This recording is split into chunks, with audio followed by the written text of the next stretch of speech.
Bonjour chers amis, heureux de vous retrouver une fois encore sur notre chaîne Kamit Cartoon pour une nouvelle légende, pleine de leçons. Aujourd'hui, nous allons vous raconter l'histoire du grand arbre Iroko et de son ami Ava. L'Iroko est dans la culture africaine, précisément chez les Fonds du Bénin, un arbre à caractère divin. Il fait partie des divinités les plus connues et est classé dans le même groupe que Tolegba. Tout comme ce dernier, on vient lui servir chaque jour ou à chaque instant des offrandes de tout genre, nourriture, vêtements, objets précieux et autres. Ava, un simple arbre qui est connu de très peu de gens, veut bénéficier des mêmes privilèges que l'Iroko. Un matin, alors que le vénérable Iroko s'apprêtait à bénir les offrandes envoyées par les prêtres de Fa, Ava lui rendit visite et lui demanda: « Ô toi grand Iroko, Dieu de tous les arbres, toi qui n'as pas besoin de te déplacer avant que toutes les richesses de ce monde te parviennent, toi qui as reçu de Segbo Lisa, Dieu créateur, le pouvoir d'influencer toutes sortes d'esprits aussi positifs que négatifs, toi qui sais gérer la douleur et les souffrances des humains, permets-moi de vivre ensemble avec toi, de te servir et de t'accompagner dans tes travaux si nombreux pour toi seul. » L'Iroko, séduit par le raisonnement d'Ava, après une lecture de ses principes, finit par accepter l'arbre mendiant. Les deux arbres se sont lancés dans une amitié basée sur le respect des principes mutuels. Tous les jours qui passaient, Ava essaie de plus en plus de se rapprocher davantage de Iroko par rapport à la place que lui a léguée l'Iroko après leur contrat. Ava continue à s'approcher de l'arbre divin jusqu'à réussir à entourer certaines de ses racines avec quelques-unes de l'Iroko. Avant que celui-ci ne s'en rende compte, le rusé arbre Ava s'est approprié de tout et reste maître des lieux. L'Iroko n'arrivait plus à manger et difficilement il arrivait à respirer. Presque toutes ses feuilles sont tombées. Quand il a vu que la situation est devenue pour lui très dramatique, une voix de l'intérieur lui suggère de faire appel au devin du Fa pour une éventuelle solution, car ses nombreuses tentatives pour repousser son visiteur amicalement et violemment ont été vaines. Une fois le devin chez lui, après une consultation, celui-ci lui demanda de se procurer de certains objets comme la houe, le coupe-coupe, la hache, un panier et beaucoup de noix de palme. Le sacrifice, une fois exécuté, est laissé entre les deux arbres.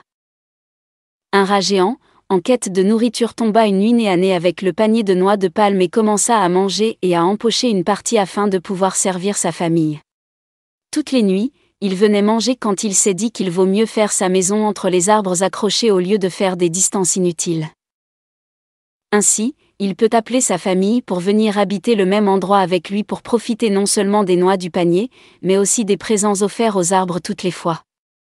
Il a réussi alors à faire avec l'aide des autres membres de sa famille leur maison entre les racines des deux arbres accrochés et ils vivèrent normalement. Un groupe de chasseurs qui n'ont rien eu depuis plusieurs jours de chasse, décidèrent de se reposer sous les mêmes arbres. C'est alors que les chasseurs, à leur grande surprise, ont compris qu'ils peuvent profiter de quelques bêtes qui se cachent sous les racines des Iroko et d'Ava. Tuer ces bêtes est synonyme de coupure des racines enchevêtrées. Ce qui libérera l'Iroko de son compagnon ingrat.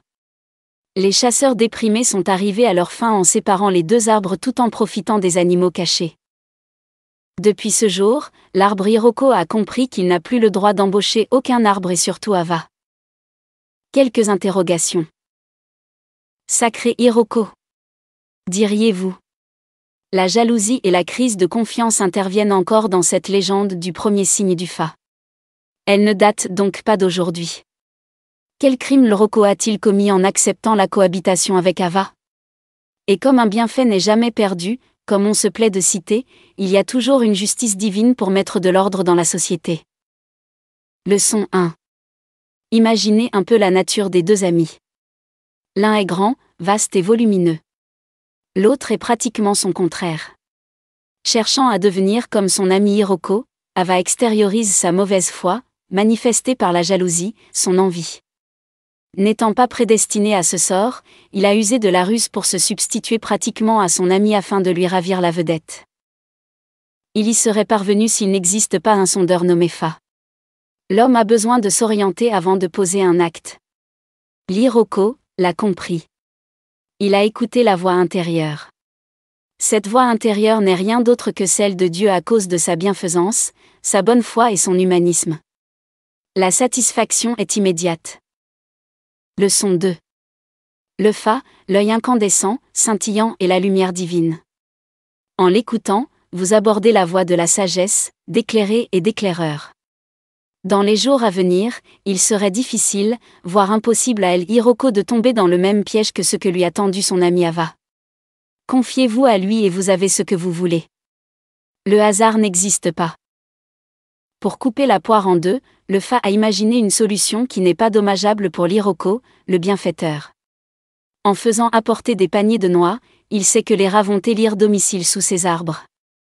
Et ces animaux vont attirer certainement les chasseurs qui vont se lancer à leur suite. C'est ce qui a été fait. Alors que le Dieu créateur sait bien que c'est par cette voie que la séparation des deux amis sera faite. La providence. Leçon 3. L'enseignement qui se dégage de cette amitié entre Hiroko et Ava est qu'il est difficile de faire confiance à un proche. Il nous démontre aussi qu'il est aussi facile de se faire avoir par un proche insoupçonnable que par quelqu'un d'autre. C'est l'un des faits qui retardent ce monde et qui empêche l'homme de ressembler à Dieu. L'homme ne peut jamais échapper à son karma.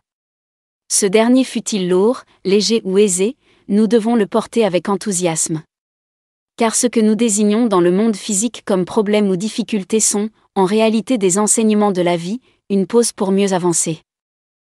Leçon 4. Cette sagesse, les grands maîtres et les scientifiques le savent mieux que quiconque. Jésus, ce maître illuminé et très sage à son âge, s'est confronté à plusieurs énigmes dans sa vie sur terre. Pourtant, il ne s'est jamais plaint ou se laissé dominer par ceux-ci. Au contraire, chaque fois qu'il en est confronté, il use de sa clairvoyance pour sortir de ses pièges. Donc, rien n'est à négliger dans ce monde. Nous ne devons pas fuir les problèmes, nous devons les accepter, les vivre, les porter comme une croix. Pour la plupart du temps, ces problèmes ou difficultés que d'aucuns pensent sont des ouvertures sur une nouvelle vie, une métamorphose en quelque sorte. L'expérience vaut bien d'être vécue même si c'est fois difficile à le faire. Nous voici au terme de cette légende. Abonnez-vous, afin de ne manquer aucune des passionnantes légendes africaines que nous vous ferons découvrir sur cette chaîne. Likez, commentez et partagez la vidéo. Prenez soin de vous et à très bientôt, pour une nouvelle aventure légendaire.